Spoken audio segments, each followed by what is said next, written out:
之前有人问我家的酸腌菜是怎么做的，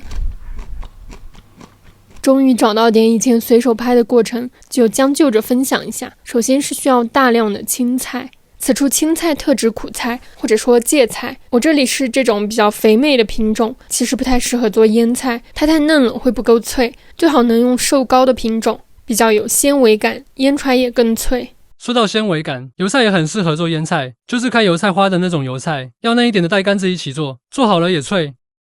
如果环境还比较干净的话，可以把菜洗了再直接晾晒，这样其实也比较容易洗干净。晒到表面完全没有水分，叶子腌了就差不多了，可以比我这里的程度再干一点。把青菜切小，吃的时候会比较方便，但也可以不切，重点是从菜板到刀到容器都要是无水无油的。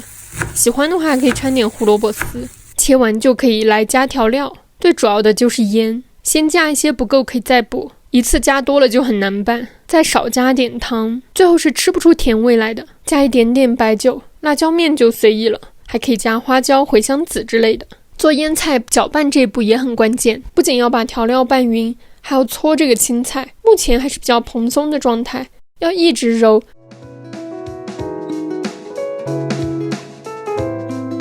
直到它彻底的腌掉，否则做出来的腌菜就会有青菜的那种生味。这时候可以尝一下，盐就是比平常吃菜咸一点的程度，不够可以补一些，但不用咸到无法下咽。接下来就是装到一个大小合适、能密封的罐子里，可以放点酒到罐子里晃一下，把菜装进去，尽量压实，把空气都挤出来。对了，还要留2片叶子，最后盖在腌菜上，就可以拿去阴凉密封处发酵了。这种不是水腌菜，所以需要腌个把月才好吃，但优点是可以储存很久很久，等到觉得酸度合适了就放冰箱保存。每次用干净的工具来取，友情提示一下，需要用质量好一点的罐子。我做的这一罐最后因为发酵裂了。